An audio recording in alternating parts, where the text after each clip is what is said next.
Vocês estão felizes? Você acredita que o Senhor tem uma palavra para o seu coração? Nós vamos ler o texto e eu quero dizer para você que esse é um assunto que eu amo muito. Eu confesso que é um desafio para mim pregar sobre esse assunto, porque é um assunto que eu estou acostumada a ensinar.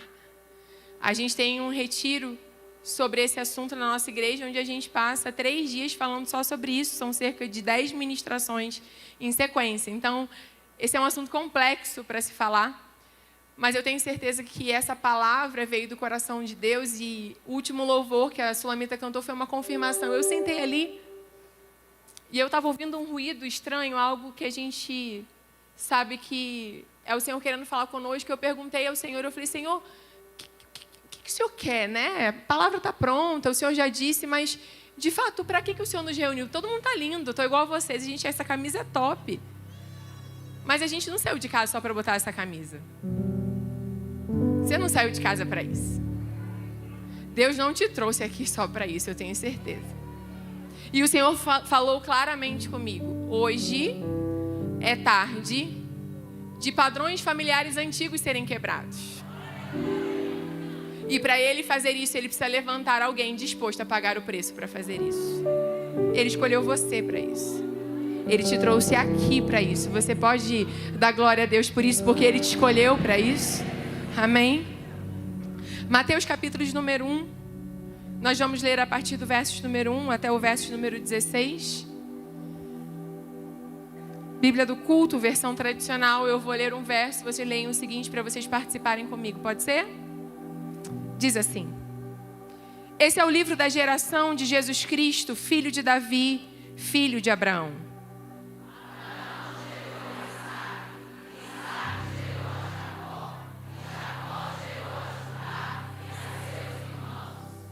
E Judá gerou de Tamar a Farés e a Zará.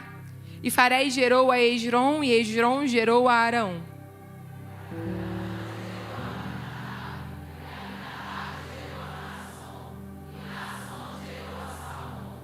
E Salmão gerou de Raabe a Boaz. E Boaz gerou de Rute a Obed, e Obed gerou a Jessé.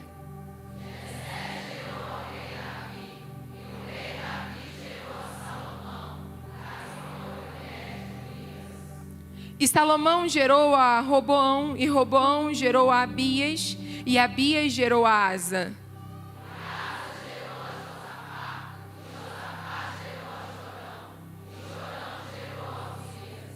E Osias gerou a Joatão, e Joatão gerou a Acais, e Acais gerou a Ezequias.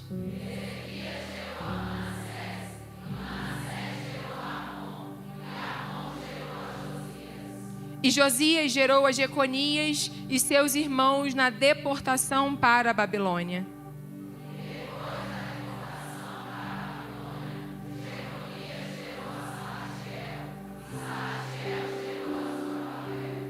E Zorobabel gerou a Abiúde, e Abiúde gerou a Eliaquim, e Eliaquim gerou a Azor.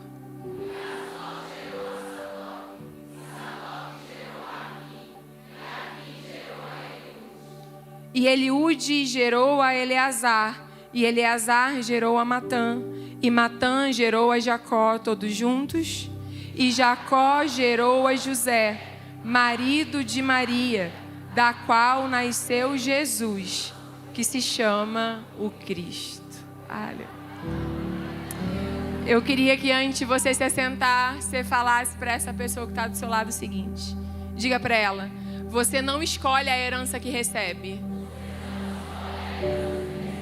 mas você decide a herança que vai deixar.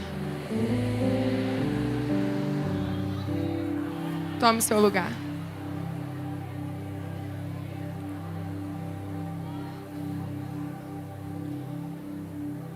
Eu começo essa tarde dizendo para você algo que já foi dito aqui. O nosso Deus é um Deus de gerações.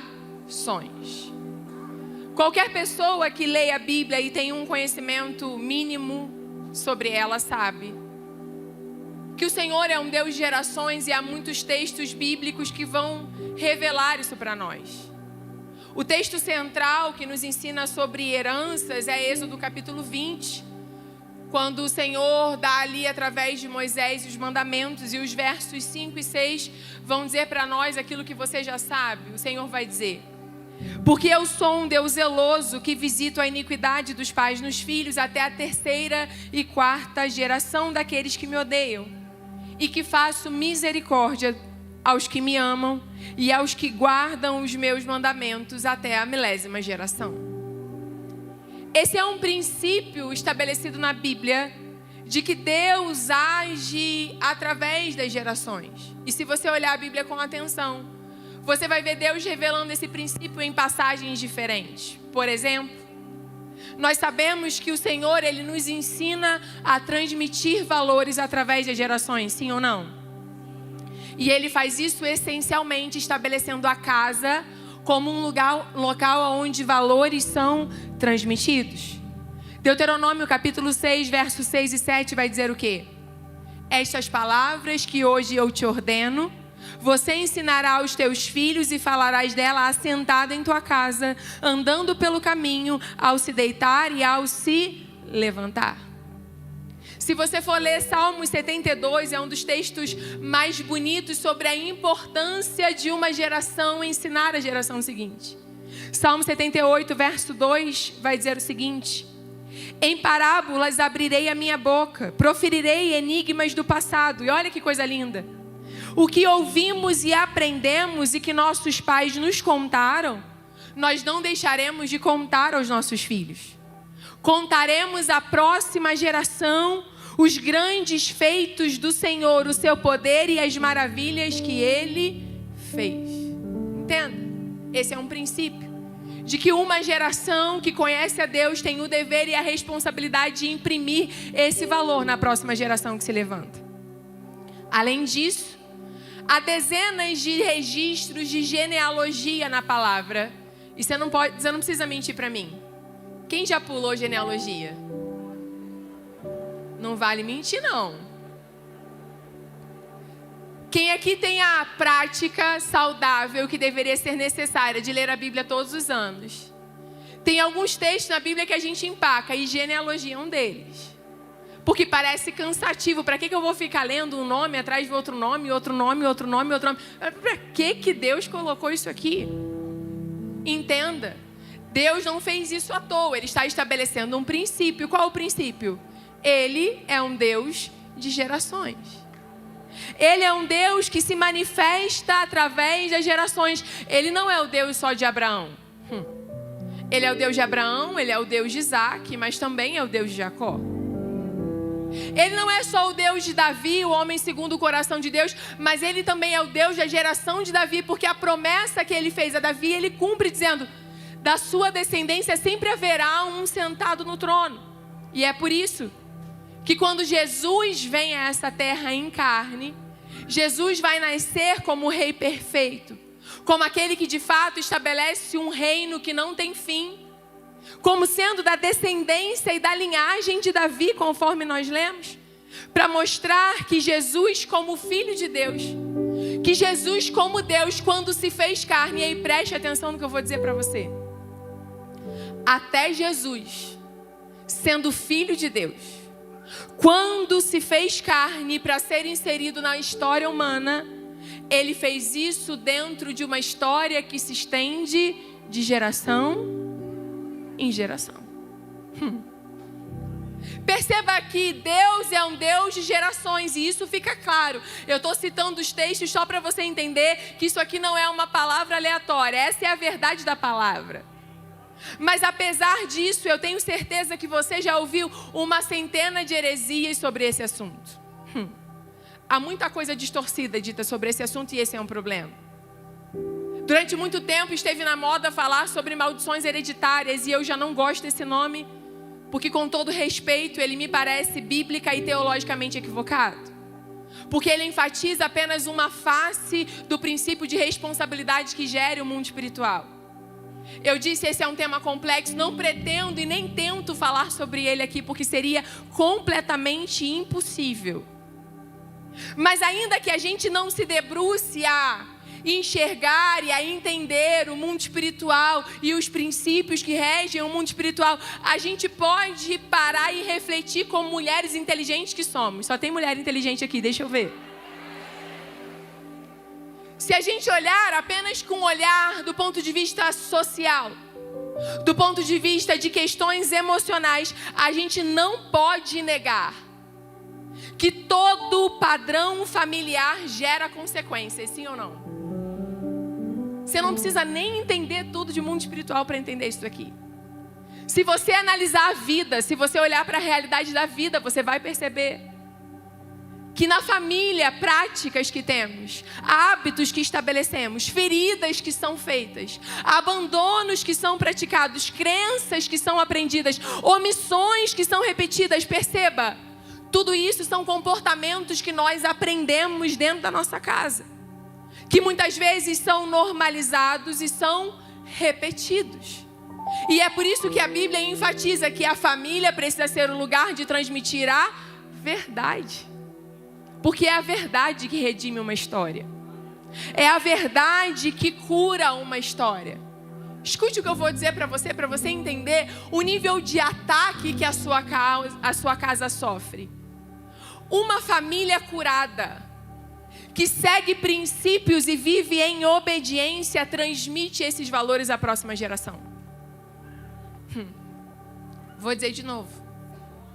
Uma família curada, que honra princípios e vive em obediência, transmite esses valores à próxima geração. E quando eu faço isso, eu crio um ambiente saudável para que a próxima geração caminhe nesse mesmo caminho. Sim ou não? Eu gosto de dar uma figura para você não esquecer essa verdade. Vamos pensar comigo. Pensa numa estrada. Vocês estão aí, gente?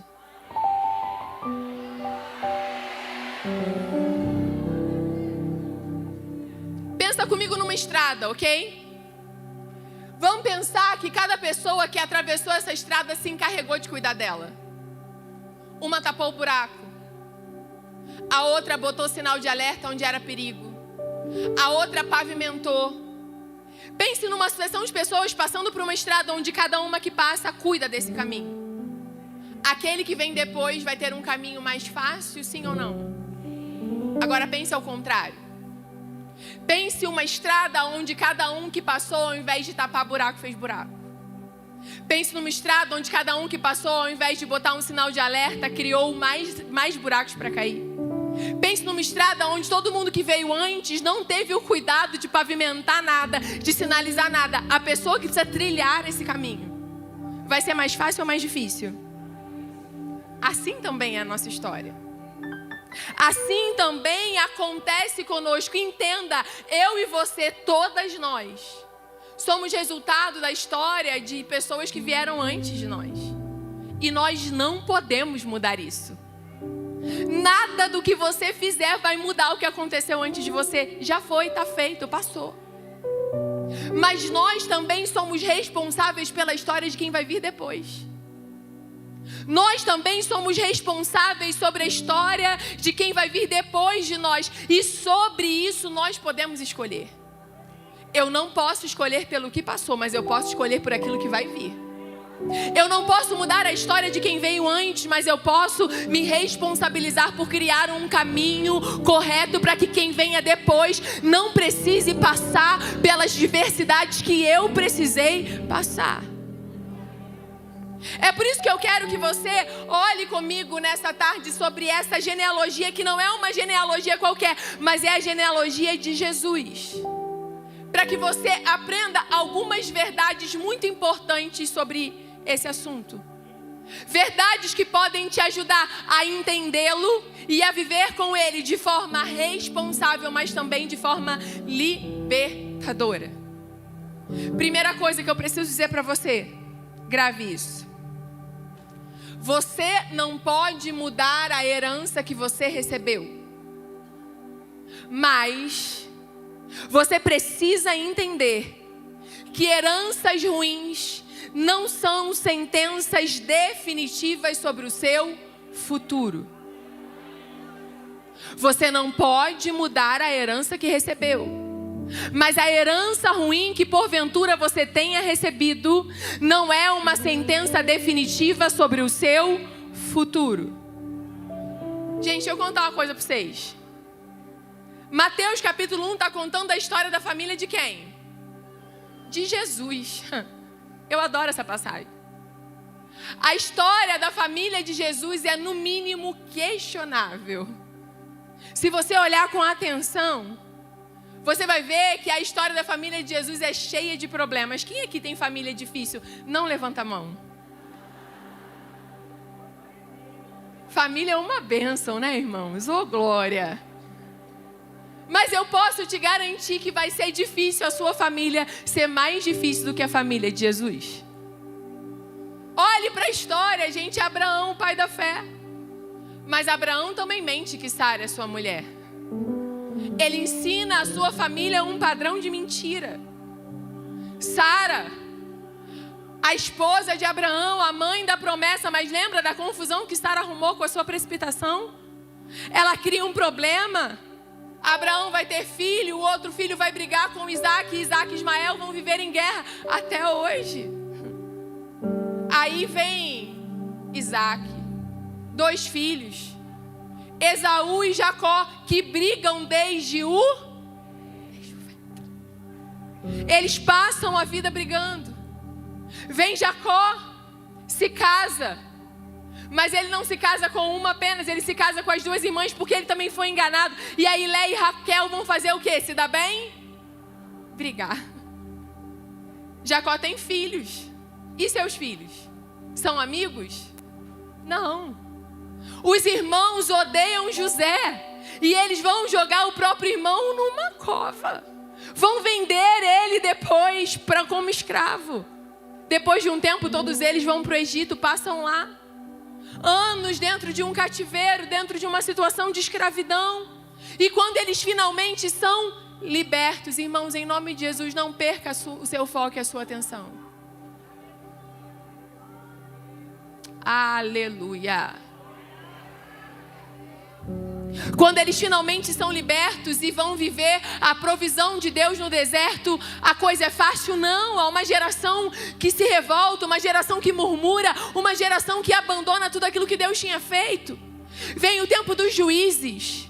E no tempo dos juízes há uma série de pecados, há uma série de pessoas que se levantam, fazem o certo, depois vem o errado e uma sucessão de problemas. Vocês estão percebendo, gente, como que é a família de Jesus? Essa aqui é a história da família de Jesus. Vem Davi. Davi se dá bem com os irmãos, a família dele é boa? Não, também não. Davi está esquecido num campo quando todo mundo está sentado na mesa com o profeta. A vida de Davi também não é fácil, ele sofre perseguições. Ele é o homem segundo o coração de Deus, mas ainda assim ele também erra. E quando erra, gera uma sentença terrível sobre a sua casa, sobre os seus filhos. Salomão vem. Salomão é cheio de sabedoria, mas no final da sua vida ele se esquece de Deus, ele vai se dobrar diante de outros deuses. Seu filho vem depois, Roboão, e divide o reino pela sua falta de sabedoria. E se você olhar as histórias dos reis de Judá, você vai ver que muitos deles se voltam contra Deus e apenas alguns poucos permanecem fiéis. Há homens terríveis como Acais, registrados aqui em Mateus capítulo 1, que fechou o templo do Senhor, Há homens terríveis registrados aqui na história de Jesus, como Manassés, que foi capaz de sacrificar os seus próprios filhos a Moloque no fogo. Fazem parte da história de Jesus. E como se não bastasse brigas, problemas, infidelidade, há momentos difíceis que o texto faz questão de citar. O tempo do cativeiro, o tempo onde o povo é levado para a Babilônia. Perceba como a história de Jesus é recheada de problemas. Agora me responde. Se esse fosse o álbum da sua família, como é que você se sentiria? Se você pudesse escolher montar um álbum da sua própria família, vocês estão aí, gente? Se você pudesse escrever um livro contando a história da sua família, Você contaria os momentos desastrosos? Você gostaria de expor ao mundo as tragédias que aconteceram na sua casa? A maioria de nós não. A maioria de nós prefere que os momentos difíceis fiquem em secreto. Afinal de contas, ninguém precisa saber. Mas olha que coisa curiosa, Deus faz questão de expor. Não, você não está entendendo esse texto. É o próprio Deus que, ao registrar a origem da onde ele vem, faz questão de expor tudo, não só o que tem de bom, mas também o que tem de ruim. Ele faz questão de expor os problemas, as quedas, as dificuldades, os momentos difíceis, e ele não faz isso à toa. Ele faz isso para que eu e você entendamos algumas coisas. Para que eu e você entendamos que, por pior que seja um erro, e por pior que sejam as consequências de um erro, não há erro que ele não possa perdoar. Não há erro que ele não possa perdoar. Você quer ver? Eu vou te destacar uma coisa só. Quando a história cita Salomão aqui, Mateus capítulo 1, a história faz questão de dizer: Salomão, aquele que é filho de Batseba, que foi mulher de Urias. Para que Deus colocou isso aqui? Para que fazer questão de lembrar o que aconteceu? É porque Deus está dizendo: não há erro que eu não possa perdoar. Eu fiquei pensando sobre isso. A gente conhece a história, todo mundo que está aqui é crente, aluna de escola dominical, a gente sabe o que aconteceu. Davi pecou, por conta do seu pecado houve consequências, mas quando ele é repreendido pelo profeta Natan, ele se rasga e diz: é verdade, eu pequei. Ele vai escrever o Salmo 51, que é um dos salmos mais lindos que a Bíblia traz, quando ele diz: não me lances fora da tua presença, não retires de mim o teu espírito. Ou seja, ele se arrepende, ele se quebranta, ele reconhece, e Deus vai dizer: pelo seu arrependimento eu perdoo o seu pecado. Irmãs, há consequências para o pecado de Davi? Há consequências, porque toda infidelidade deixa marcas. Mas apesar das marcas, apesar do erro e da consequência do erro, nós vemos o poder do perdão. Meus irmãos, minhas irmãs, Deus é justo o suficiente para aplicar a disciplina, mas é misericordioso o suficiente para perdoar o nosso pecado. Eu vou dizer de novo. Ele é justo o suficiente para aplicar a disciplina, mas ele é misericordioso o suficiente para perdoar o nosso pecado. Hoje eu fiquei pensando, e tem coisas na Bíblia que a gente às vezes já leu tantas vezes, mas tem um dia que estala, e eu fiquei pensando: Deus, por que o Senhor escolheu logo Salomão? Por que logo ele? Afinal de contas, Davi tinha outras esposas. Dentro da cultura, Davi tinha outras esposas. Uma delas era Abigail, por exemplo. Abigail, uma mulher sábia. Por que o Senhor não escolheu o filho de Abigail? Por que o Senhor foi escolher logo Salomão, o filho de Batseba, que nasceu depois de uma relação tão conturbada, que nasceu depois de um episódio tão traumático? Mas Deus escolhe justamente aquele que é fruto desse relacionamento. E eu e você precisamos olhar para isso e aprender que mesmo quando erramos, o perdão do Senhor nos alcança. Você pode estar aqui hoje olhando para mim e dizendo: Laíse, eu sou fruto de um relacionamento errado e abusivo. Eu tenho uma boa notícia para você. A herança deixada pelos seus pais não é uma sentença irrevogável sobre o seu futuro. O erro praticado por eles não é uma sentença irrevogável sobre aquilo que Deus deseja fazer sobre a sua vida. Porque acredite nessa boa notícia: Deus é especialista em escolher pessoas improváveis. A graça é especialista em escolher aqueles que a sociedade teria rejeitado. O Senhor é especialista em escrever histórias aonde todos diriam que não há mais esperança. Você pode estar aqui e estar dizendo: Laíse, mas eu errei. Eu pequei. porque eu não sou digna de viver o que Deus tem para mim. Ei, minha irmã, eu vim aqui trazer uma palavra de liberdade ao seu coração. Se você já confessou, se você já se arrependeu e se você já deixou a prática errada, não permita que o inferno continue te mantendo cativa de palavras de acusação, porque o Jesus que morreu na cruz por você, Ele já te perdoou e Ele tem uma história nova para você viver.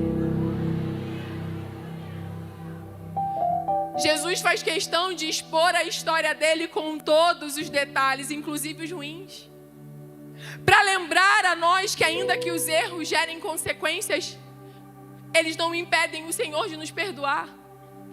Para nos ensinar que ainda que o erro deixe consequências, isso não é uma sentença definitiva sobre o nosso futuro. Vocês estão aí, gente?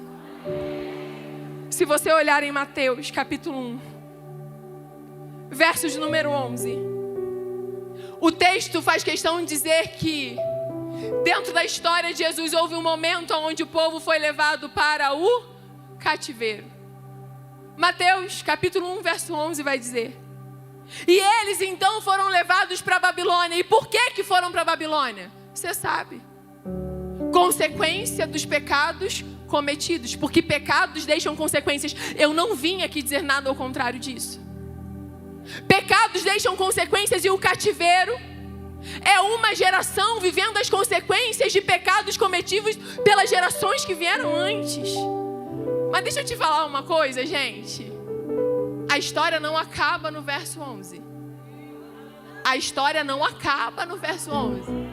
A história não acaba no verso 11. O verso 12 vai dizer: e depois do cativeiro da Babilônia, vírgula. E depois do cativeiro da Babilônia, vírgula. E depois do cativeiro da Babilônia, vírgula. E depois do cativeiro da Babilônia, vírgula. Sabe o que é isso aqui? É Deus dizendo: o pecado pode até trazer consequências, mas essa consequência não é uma sentença definitiva, porque eu sou Deus que desço, escrevo uma vírgula, mudo o quadro, reescrevo a história e faço coisas novas, porque a sua história não acaba dessa forma. Não acaba dessa forma. O capítulo 1 de Mateus é cheio de imperfeições para que ele se torne o capítulo da esperança. Para que ele se torne o capítulo da esperança. Sabe por quê? Os muitos erros, os muitos problemas da família de Jesus não impediram ele de vir a esse mundo. Os muitos erros, as muitas falhas, as páginas feias, aqueles eventos que a gente tentaria esconder, mas Deus fez questão de expor, não impediram o Messias de nascer, não impediram Deus de cumprir a promessa que Ele tinha, não impediram Deus de cumprir o propósito que Ele determinou. Sabe por quê, minha irmã? Eu quero te lembrar, os planos de Deus estão acima dos fatos humanos. Quando Deus deseja fazer, Ele muda a história que tiver que mudar. Ele coloca vírgula onde tiver que colocar. Mas os planos dele prevalecem, porque os planos dele são maiores. Eu quero que você repita para você mesma. Repita assim: não existe história perfeita. Não existe família perfeita. Mas a herança que eu recebi não é uma sentença definitiva sobre o meu futuro. Aleluia.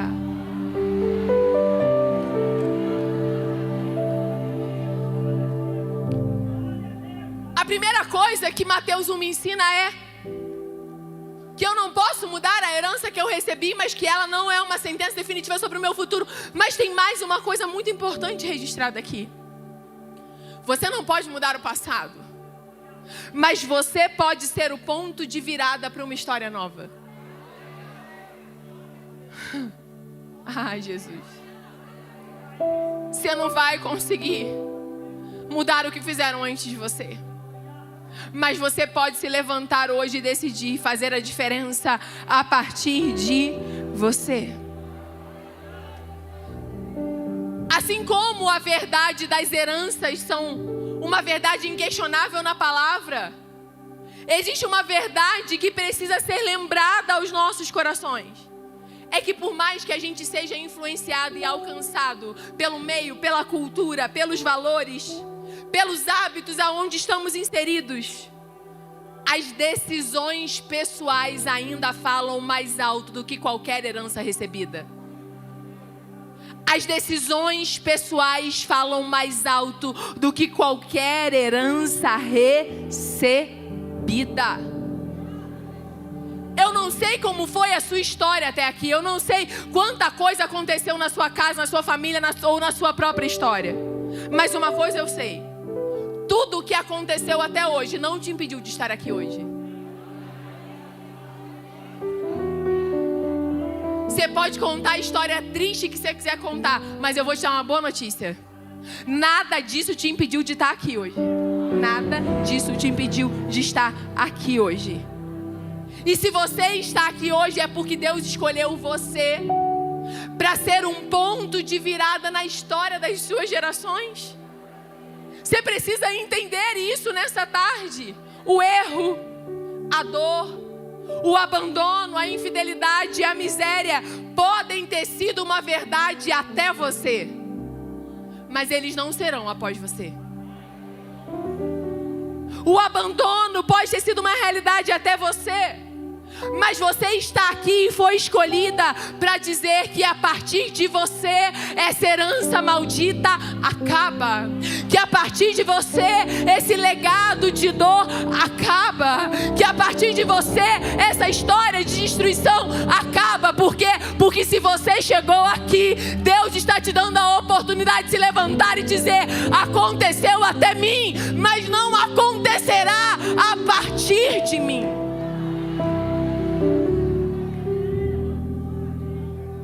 Você e eu precisamos acreditar nisso. De que se nós não queremos repetir o erro das pessoas, a gente precisa se responsabilizar por ter decisões diferentes. A gente precisa assumir a responsabilidade de ter atitudes diferentes. Porque sim, servimos a um Deus que muda histórias e abençoa pessoas que têm a coragem de ter decisões radicais. Tem alguém aqui meio doida por Jesus? Tem, gente? Deixa eu ver, tem? Mano, deixa eu te falar uma coisa. Deus ama abençoar quem é capaz de tomar decisões radicais por Ele. Você quer ver uma coisa? Mateus capítulo 1, verso 5. Esse deveria ser um dos textos mais confrontadores da palavra. Olha só o que ele diz, verso 5. Salmão gerou de Raabe. De quem, gente? De quem? De Raabe a Boaz. E Boaz gerou de Rute a Obed. Gerou de quem? De Rute. Quer dizer que, vamos ler de novo. Boaz é filho de Raabe, e ele casou com Rute, e que eles tiveram Obed, que gerou a Jessé, que gerou a Davi. Não, isso aqui é doido demais pra minha cabeça. Isso aqui é uma loucura. Sabe por quê? Eu estou falando do povo judeu. E o povo judeu é um povo que sempre prezou pela pureza da raça, pela pureza de ser judeu de verdade. E isso é tão forte, gente, tão forte. Vocês lembram Mateus capítulo 15? Jesus vai ser abordado por uma cananeia. O que ele vai dizer para ela? Não é lícito pegar o pão dos filhos e jogar aos cachorrinhos. Claro que a interpretação desse texto é muito mais complexa, mas entenda, a questão da pureza da raça é algo muito importante para o judeu. E aí vem a história de Jesus, a história do Messias.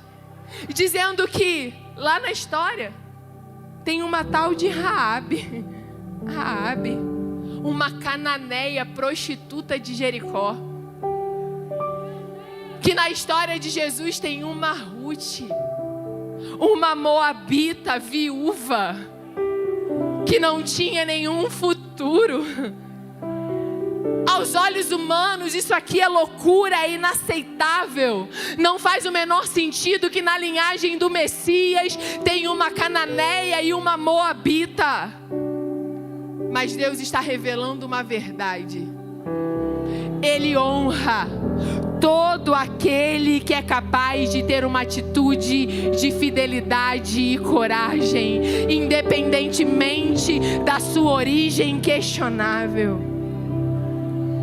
Você sabe, alguém que está de fora pode olhar e dizer: como assim ela está ali? Quem é ela para estar ali? Quem é ela para fazer parte dessa história? Ela é só uma moabita. Ela é só uma cananeia. Ela não merece estar na posição que está. Só que o Deus que eu sirvo e você serve, Ele não olha muito o nosso sobrenome. Mas Ele olha o tanto de coragem e obediência que há nas nossas atitudes. Tem uma cananeia? Tem uma cananeia. Mas não é uma cananeia qualquer. É Raabe. É Raabe que quando Jericó estava sendo próxima de ser conquistada e os espias vão até lá, ela tem a coragem de colocar a sua vida em risco para fazer parte daquilo que Deus estava fazendo. É muito fácil ler a Bíblia depois que a gente conhece o fim da história.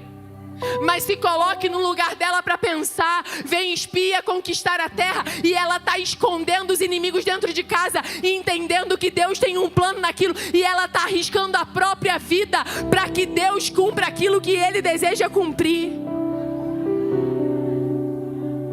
Tem moabita? Tem, mas não é uma moabita qualquer.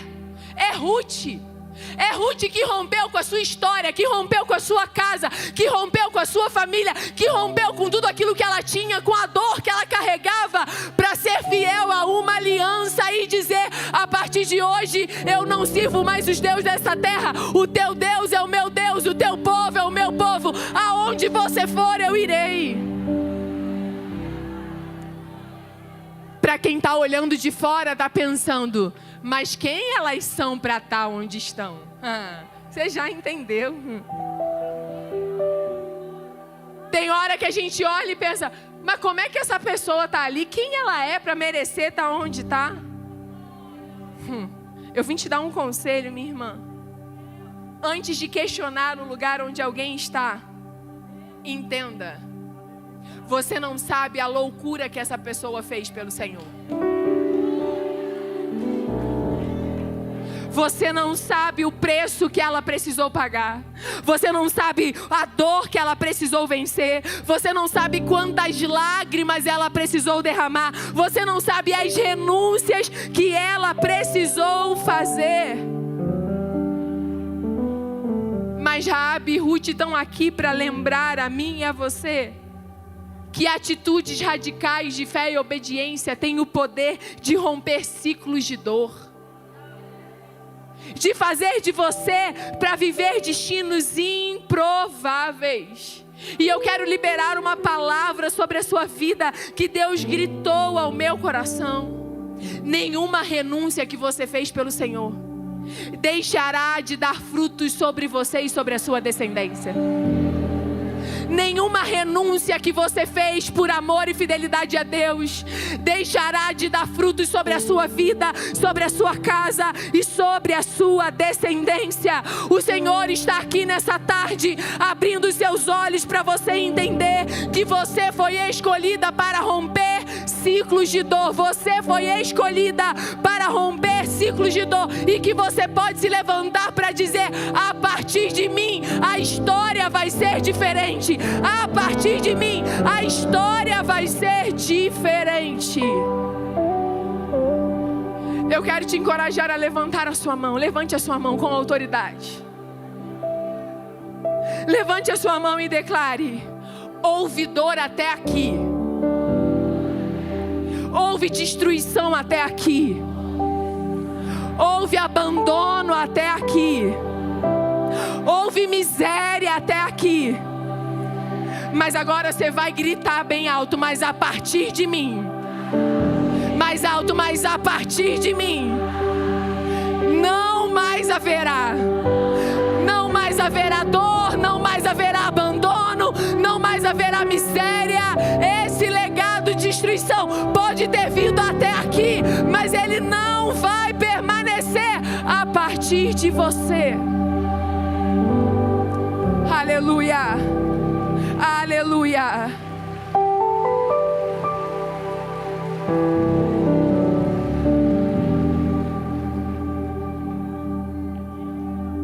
A história de Jesus me ensina que, além de entender que aquilo que a herança que eu recebo não é uma sentença definitiva, que além de entender que eu preciso me levantar e tomar decisões diferentes para que a partir de mim a história seja diferente, eu e você precisamos entender que nós somos responsáveis pela herança que vamos deixar. Jesus nos ajuda a entender isso. Espírito Santo, toque em cada coração nessa tarde para entender essa verdade. Minha irmã, eu preciso dizer para você o que o Senhor gritou ao meu coração. Ele não me trouxe aqui tanto para focar na herança que você recebeu, porque essa você não vai mudar. Mas eu só quero te dizer que você não precisa ser vítima disso, e que você não precisa passar a vida se vitimizando ou justificando as suas atitudes por causa do que aconteceu antes. Já foi, já acabou, já passou, já foi.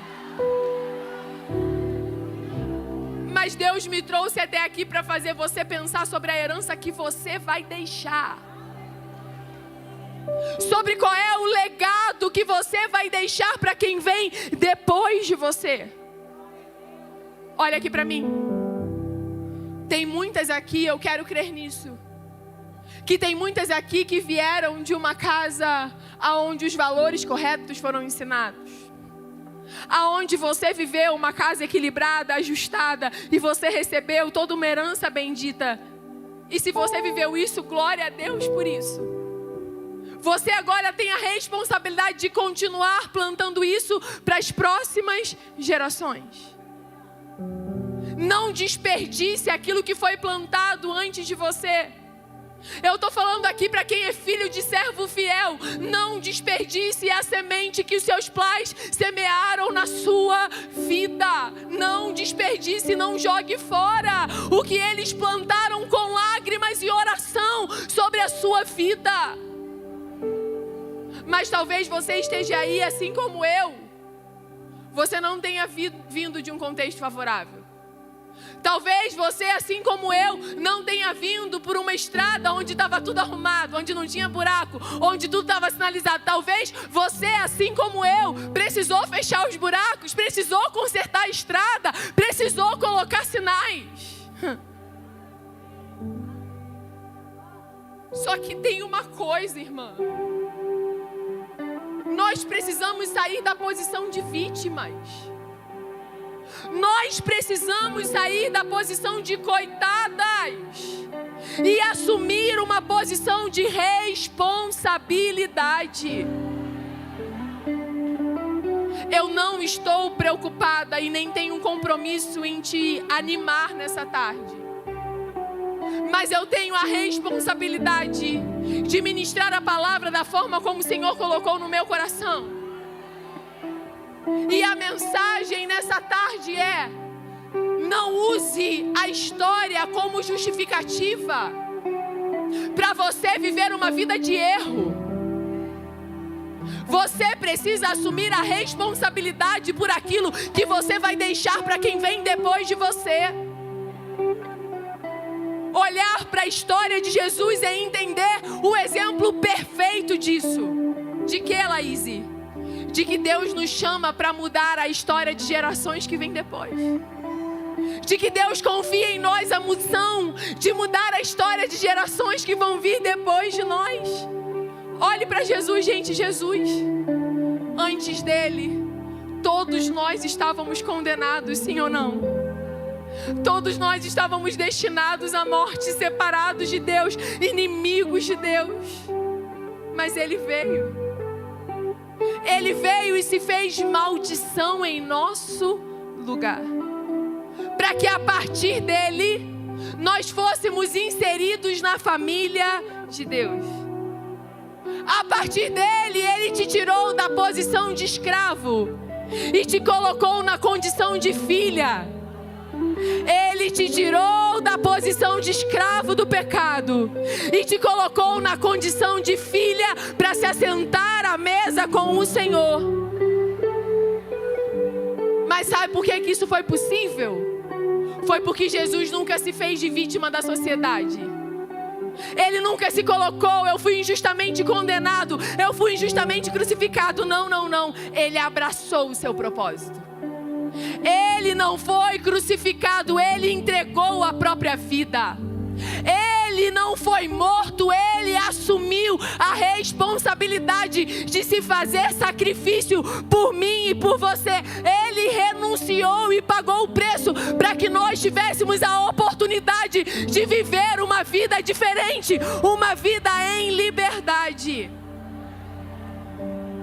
Agora olhe para isso aqui que eu vou dizer para você. Uma vez alcançadas por Ele, nós temos a responsabilidade de mudar a realidade à nossa volta.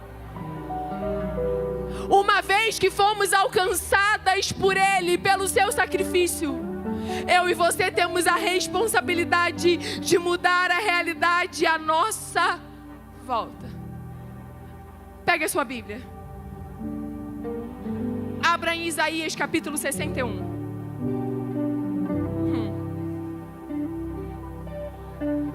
Aleluia. Aleluia, Senhor. Ah, Espírito Santo. Isaías capítulo 61. A partir do verso 1. Esse é o texto que o próprio Jesus vai declarar acerca dele em Lucas capítulo 4. Ele vai dizer: o Espírito do Senhor Jeová está sobre mim, porque o Senhor me ungiu para pregar boas novas aos mansos.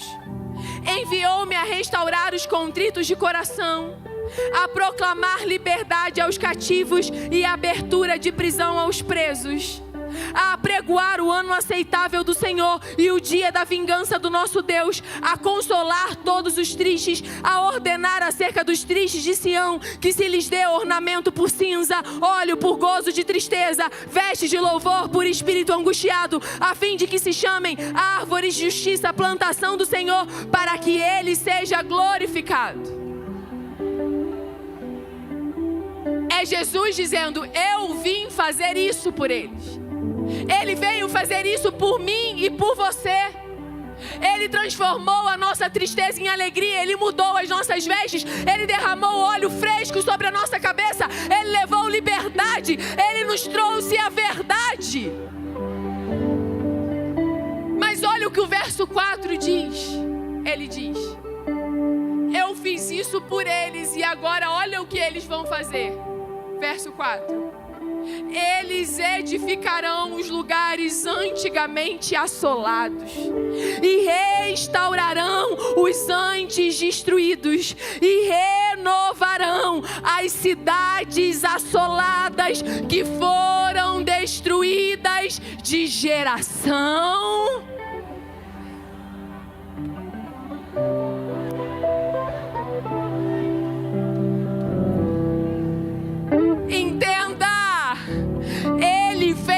por você. E quando Ele fez por você, Ele te habilitou a restaurar as gerações que estavam destruídas. Ele te capacitou a não mais reproduzir o exemplo ruim que você recebeu de alguém, mas a reproduzir a virtude que você recebeu de Jesus. Deixa eu declarar algo que eu escrevi aqui para você. Em Jesus, minha irmã, você não vai repetir o abandono que você sofreu, porque Ele te acolheu. Em Jesus, você não vai repetir a falta de amor que você teve, porque Ele te amou. Em Jesus, você não vai repetir a mágoa, porque Ele te perdoou. Em Jesus, você não vai repetir o abuso, porque Ele te protegeu. Jesus está aqui gritando ao seu coração de que eu e você não vamos reproduzir o erro que recebemos. Por quê? Porque recebemos de Jesus a virtude para fazer diferente. Essa é tarde em que Jesus não quer apenas trazer esperança para massagear o seu coração. Você está aí? Ele não quer apenas trazer esperança para massagear o seu coração e dizer: nossa, fique tranquilo, não há uma sentença definitiva. Não, fique tranquilo, eu perdoo o pecado. Não, fique tranquilo, eu escrevo uma história nova. Isso é muito bom, a gente ama dar glória a Deus quando escuta isso. Mas Ele não veio só trazer consolo, Ele também veio trazer responsabilidade. E Ele está dizendo: você não tem desculpas para reproduzir ciclos de destruição. Você não tem desculpas para continuar derramando sementes de dor e destruição. Posso falar uma coisa? Você vai ficar chateado comigo, não? Vai?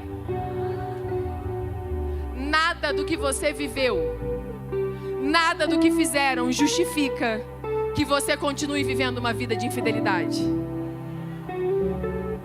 Nada do que aconteceu justifica que você continue se escondendo atrás disso para continuar vivendo uma vida de responsabilidade diante de Deus. Porque em Jesus as coisas velhas já passaram. Eis que tudo se fez novo. E Ele te habilita a ser diferente disso. Posso te falar mais uma coisa?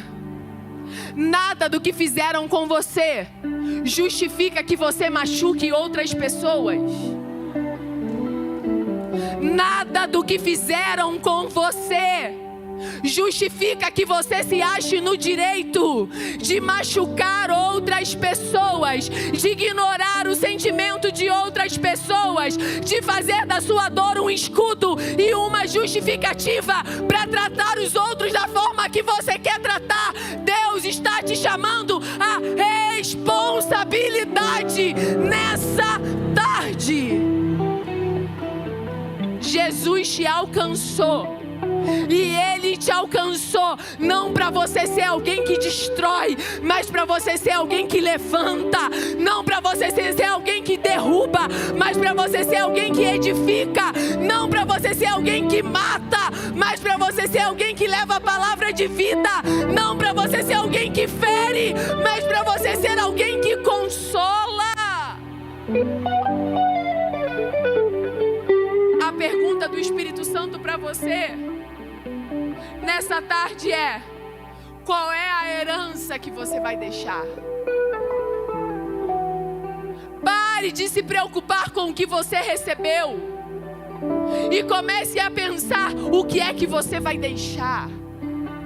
Qual é o legado que você vai deixar? Qual é o exemplo que você vai deixar? Quais são as sementes que você está plantando? O que está saindo da sua boca, minha irmã? Como é que você está gastando o seu tempo, minha irmã? Quais são as suas prioridades, minha irmã? O que o teu ouvido está gastando para ouvir? Quais são os lugares que você está frequentando? Quais são as amizades que você tem? Quais são as sementes que você está plantando? Quais são as sementes que você está plantando? Jesus, me dá graça. Quais são as sementes que você está plantando?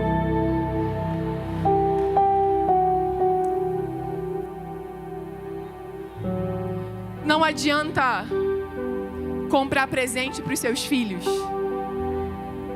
Não adianta fazer festa de aniversário para os seus filhos. Não adianta ter vários imóveis registrados para deixar para o seu filho, se você não estiver fazendo o mais importante. Plantando sementes de um legado que é eterno e que ninguém pode arrancar dele.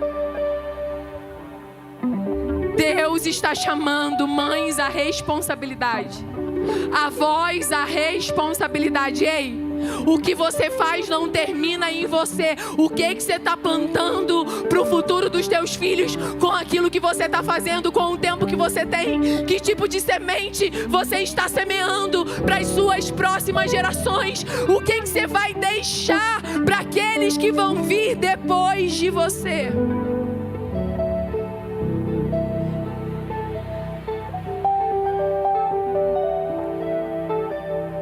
Eu vou terminar dizendo uma coisa.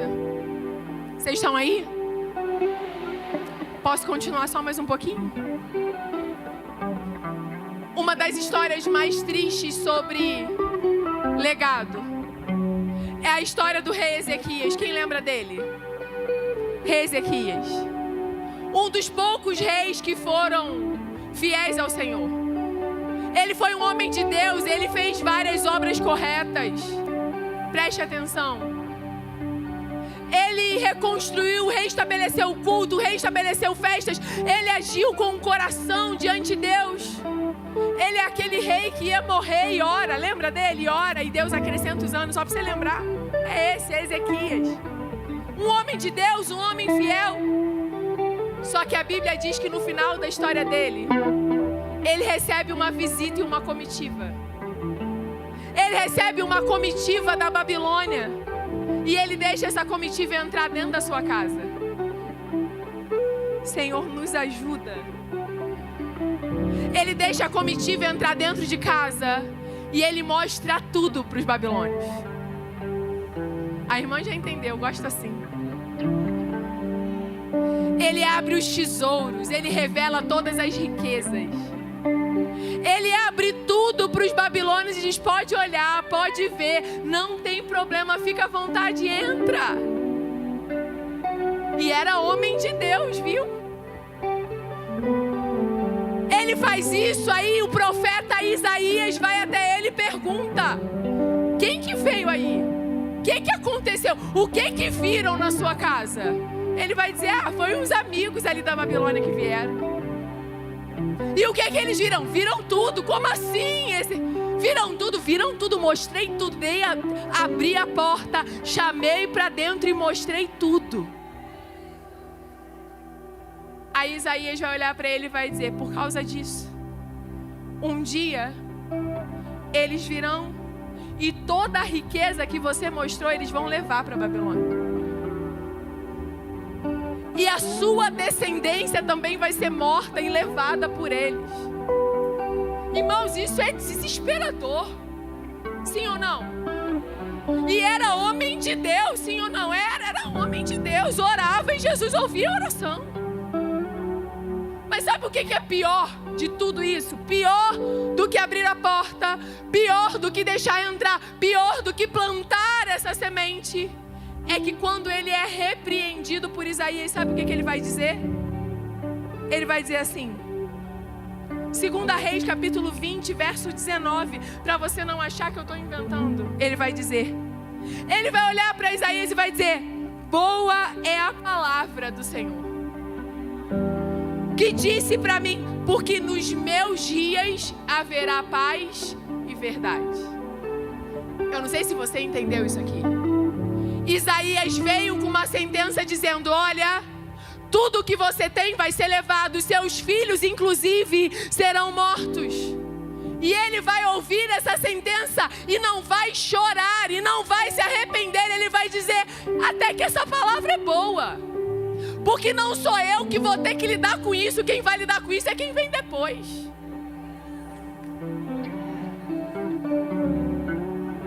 Não adianta ser mulher de Deus e ser irresponsável com o legado que você está deixando. Não adianta rodar aqui dentro, pular aqui dentro, profetizar aqui dentro. Não adianta se posar de grande homem e mulher de Deus aqui dentro, se a herança que você está deixando para quem vem depois é uma herança irresponsável. Nós não seremos como Ezequias, eu quero declarar isso. Nós não seremos como Ezequias, que vamos olhar e vamos dizer: não é problema meu, quem vem depois que resolva. Não, não, não, não. Não fomos chamadas para isso. Fomos chamadas para deixar um legado abençoado. Fomos chamadas para deixar uma herança bendita. Fomos chamadas para deixar um caminho aberto para quem vem depois de nós.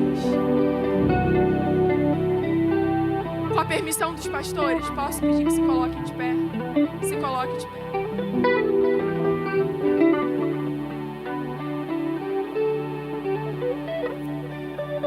Eu vou pedir que você espere apenas mais poucos minutos para eu fazer uma oração.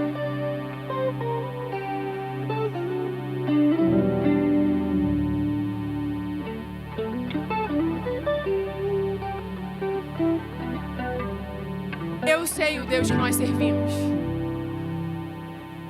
E eu sei o motivo pelo qual nós estamos aqui. Eu vou repetir o que eu disse no início.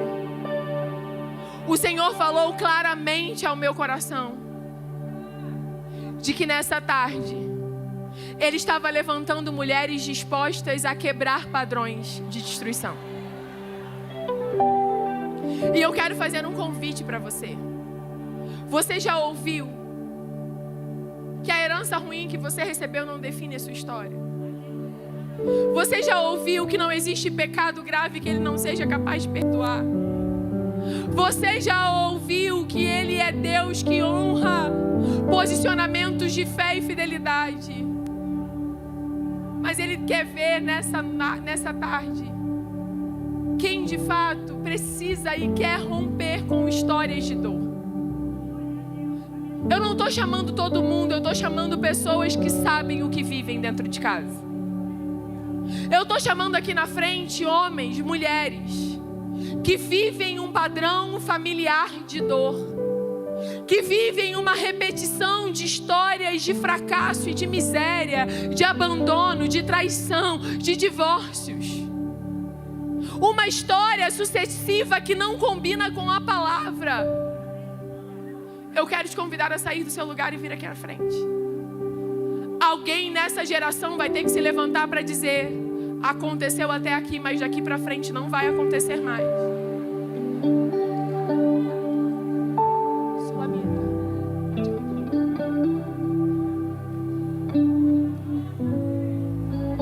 Se você estiver na galeria, você pode vir, a gente vai esperar.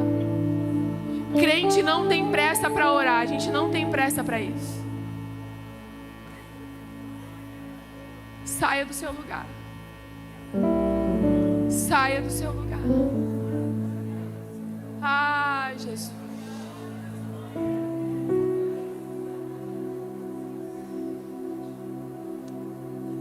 Espírito Santo. O Senhor é quem faz. Ah, Senhor, vai passando, Senhor, em cada banco, em cada fileira.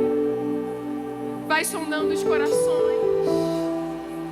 Vai convencendo, vai encorajando, vai trabalhando, vai levantando, vai mudando, Senhor. Oh, Jesus. Eu poderia estar em qualquer outro lugar, mas tua glória me atraiu, tua presença me atraiu. Tentei me esconder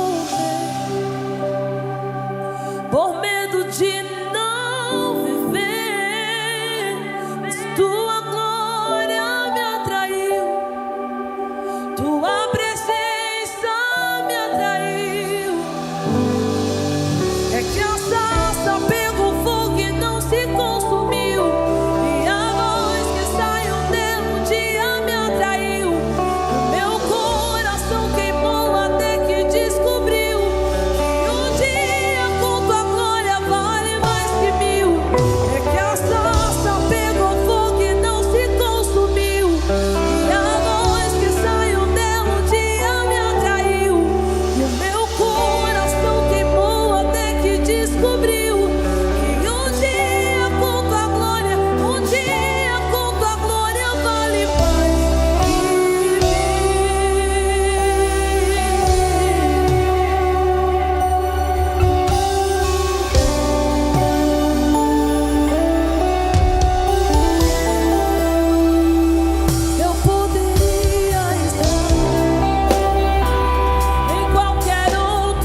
quero que você estenda as suas mãos em direção ao altar. Quem está aqui na frente, estenda as suas mãos em posição de receber. Feche os seus olhos. Nós estamos em um momento de guerra. Isso aqui não é brincadeira, isso aqui é guerra espiritual. Há cadeias sendo quebradas. Há cadeias de dores de geração em geração sendo quebradas nessa tarde.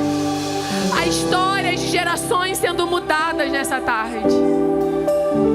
Há guerras, há prisões que o inferno tem manipulado até hoje, mas o Senhor está jogando por terra e está quebrando grilhões nessa tarde. Há histórias de divórcio repetido que vão acabar hoje. Há histórias de misérias e falências que vão acabar hoje. Há histórias de apostasia que vão acabar hoje. Há legados de dor e doença que vão acabar hoje. Vão acabar hoje. Vão acabar hoje. Senhor Jesus, nós ouvimos a Tua palavra. Senhor, nós não estamos aqui emocionados. Nós estamos aqui com o nosso entendimento aberto pela Tua palavra. Nós não estamos aqui movidos por uma emoção passageira, mas nós estamos aqui pautados na verdade. Senhor, a Tua palavra não mente. A Tua palavra cura. A Tua palavra liberta. A Tua palavra transforma. E nós estamos aqui clamando na autoridade da Tua palavra.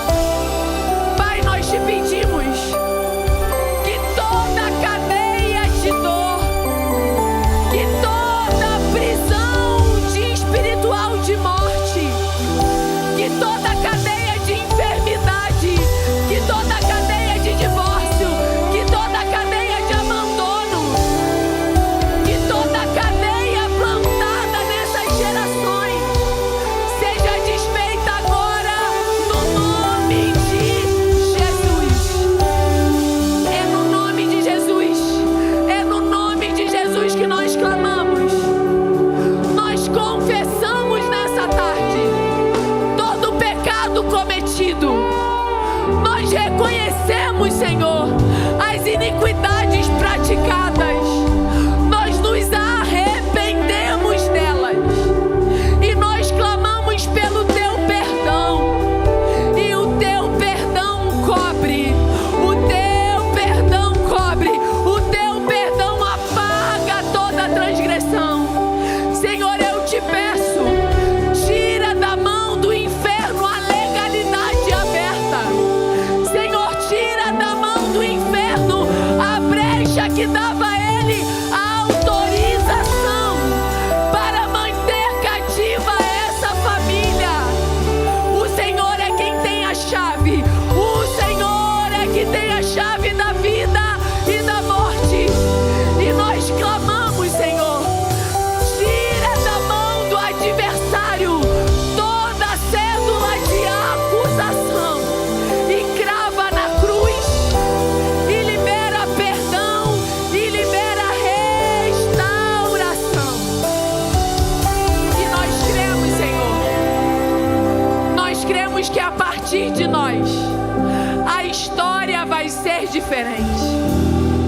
Nós nos levantamos nessa tarde não como vítimas da história, mas como responsáveis por deixar um legado de bênção para as nossas gerações. A dor veio até nós, mas não vai continuar depois. A destruição veio até nós, mas não vai continuar depois. Nós declaramos, Senhor, e cremos em nome de Jesus. Em nome de Jesus. Agora estenda a sua mão e repita comigo: a partir de mim a história vai ser diferente. Repita com fé: a dor